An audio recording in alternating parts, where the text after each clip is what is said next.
तो गिरिजा देवी नाम की एक महिला थी।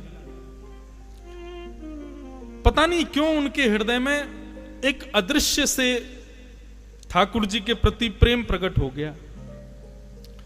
एक दिन सहज ही अपने पति से कहा, मुझे वृंदावन जाना है। पति ने कहा ठीक है, कल तुम्हारी व्यवस्था कर देते हैं, वृंदावन चली जाओ। ज्यादा नहीं, 50, 60, 100 वर्ष पुरानी बात होगी ज्यादा से ज्यादा। लेकिन मैं केवल जाके दर्शन करके वापस आने के लिए नहीं मांग रही हूं आज्ञा, मैं सदा के लिए वृंदावन ही रहूंगी, मैं वापस नहीं आऊंगी।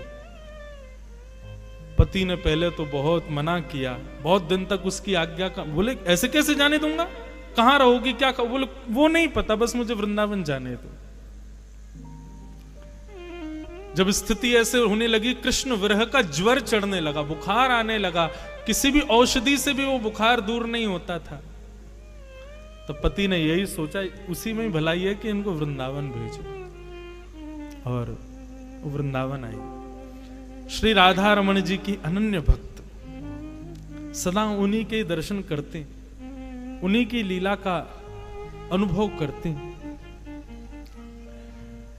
कभी ठाकुर जी स्वप्न में आते, कभी अनुभव में आते, कभी मंदिर में वो दर्शन कर रही होती तो उनको अनुभव होता कि कंधे पे बैठे हैं मेरे और मुझे ऐसे करके देख रहे हैं, ऐसा उनको अनुभव होता धीरे धीरे। लेकिन जैसे ही वो उस अनुभव में प्रवेश करती, ठाकुर जी अंतर्ध्यान हो जाते, उनको ये पीड़ा सहन नहीं होती। और राधा रमण जी से कहती, आप आते ही क्यों जब आपको मिलना ही नहीं है, तो आप मुझे स्वप्न में क्यों दिखते हो जब आपको निरंतर रहना ही नहीं है, तो मुझे स्पर्श करके क्यों जाते हो जब मेरा स्पर्श नहीं आपको करवाना है, तो मत किया करो आप ऐसे। मैं नित्य मंदिर आऊं, आपको देखूं, चली जाऊं, यहीं तक भक्ति रहने दो ना, आप क्यों मुझे पीड़ा देते हो।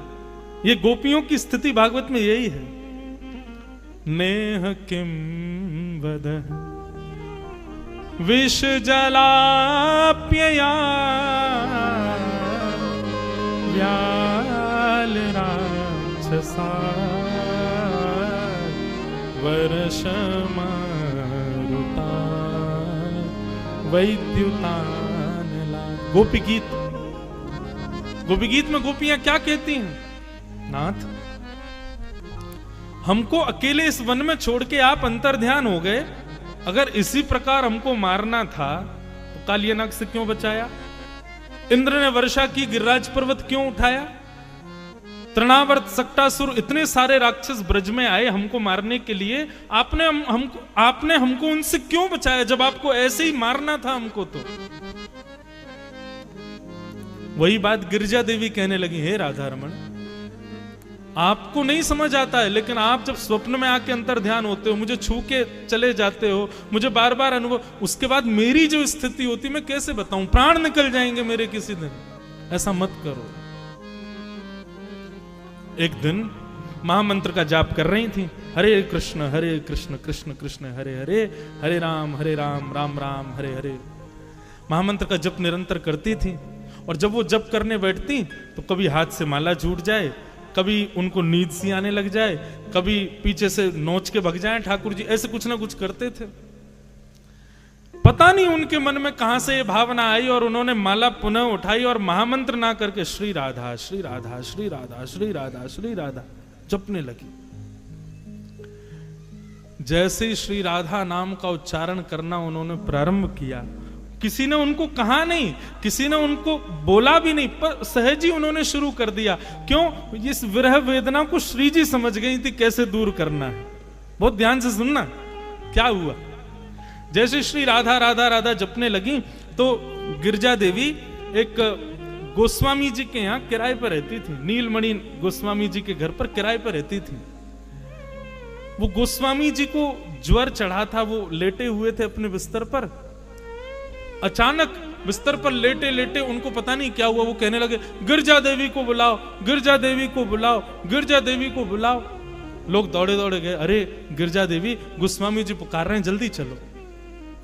वो दौड़ करके जैसे ही आई गोस्वामी जी के पास, कहो बाबा। तो गोस्वामी जी रोते रोते बोले, अब तुम मुझे छोड़ दोगी, तुम मेरा नाम नहीं जपोगी, तुम श्री जी को ही ध्याओगी, तुम श्री जी को ही पुकारोगी, मेरा नाम नहीं बोलोगी। ये भाव सुनते ही गिरजा देवी स्तब्ध हो गई, बोले ये हुआ क्या? तब उनको याद आया, बोले मैं महामंत्र करते करते श्री जी का नाम उच्चारण करने लगी, इसलिए ठाकुर जी ही इन गोस्वामी जी के मुख से मुझे संकेत कर रहे हैं और विरह व्याप्त करके कह रहे हैं कि मेरा नाम क्यों नहीं ध्या रही हो, मुझे छोड़ दोगी, अब तुम श्री जी की हो जाओगी और सदा उन्हीं की रहोगी, मेरा नाम नहीं ध्याओगी। तुरंत उन्होंने बैठ करके महामंत्र का जप किया। जैसे ही महामंत्र किया तो तब गोस्वामी जी ठीक हुए। तब उनको चाबी पता चल गई ठाकुर जी की। बोले अच्छा तो ये बात है, मतलब ठाकुर जी महामंत्र आदि ये सब ठाकुर जी के नाम है, सब अत्यंत श्रेष्ठ हैं। भगवत कृपा तब तक होगी नहीं जब तक उनके नाम गुरु प्रणाली से नहीं